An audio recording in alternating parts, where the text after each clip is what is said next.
إياك نعبد وإياك نستعين۔ ایک مرتبہ عبد الرحمن بن عوف رضی اللہ تعالیٰ عنہ نے روزہ رکھا ہوا تھا، کافی دیر بعد کی بات ہے، کافی سالوں بعد کی بات ہے، روزہ رکھا ہوا تھا۔ جب وہ دسترخوان پہ بیٹھے، دسترخوان پہ انواع و اقسام کے میوہ جات، پھل، فروٹ سب کچھ موجود ہے۔ اچانک سے انہوں نے رونا شروع کر دیا، بالکل افطاری کا عین وقت ہے، رونا شروع کر دیا۔ خادم پوچھتا ہے کہ کیوں رو رہے ہیں، کیا وجہ ہے، کیا کوئی غلطی ہوئی، کوئی کمی ہے دسترخوان کے اوپر؟ کہتے نہیں، مجھے مصعب بن عمیر یاد آئے ہیں، انہوں نے بھی اسلام قبول کیا، اسلام قبول کر کے انہوں نے بھی اسلام کی خدمت کی، لیکن انہوں نے ایسی زندگی گزاری، اسلام سے قبل وہ شہزادے تھے،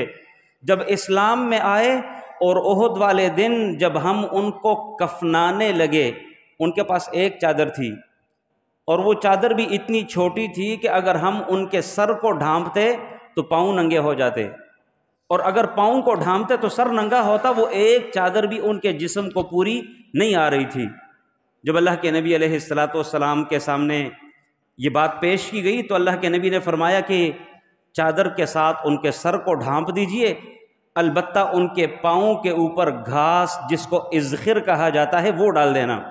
اور یوں ہم نے ان کو کفنایا جبکہ کفن کا کپڑا بھی ان کو پورا میسر نہ تھا، اور اسی حالت میں وہ اس دنیا سے چلے گئے۔ مجھے رونا اس بات پہ آ رہا ہے، کہیں ایسا نہ ہو کہ ہم نے جو اسلام کی خدمت کی، جو اسلام میں ہم نے زندگی گزاری، کہیں ایسا نہ ہو کہ ان خدمات کا عوض اللہ تعالی ہمیں دنیا میں دے دے اور کل قیامت والے دن پھر ہمارے لیے کچھ بھی نہ بچے۔ مجھے رونا اس بات پہ آ رہا ہے کہ ہم نے تو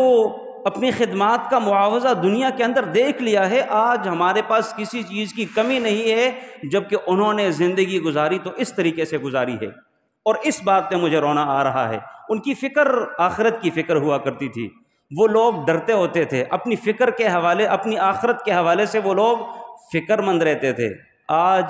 مصیبت سب سے بڑی ہماری یہ بنی ہے کہ اپنی آخرت کو ہم بھول بیٹھے ہیں، ہمیں یاد ہی نہیں، ہماری اس طرف توجہ ہی نہیں آتی کہ بھئی مجھے موت بھی آئے گی۔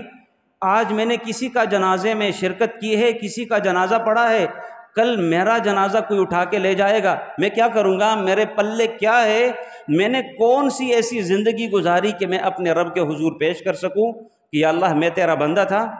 اور تیری بندگی کر کے میں زندگی گزار کے آیا ہوں۔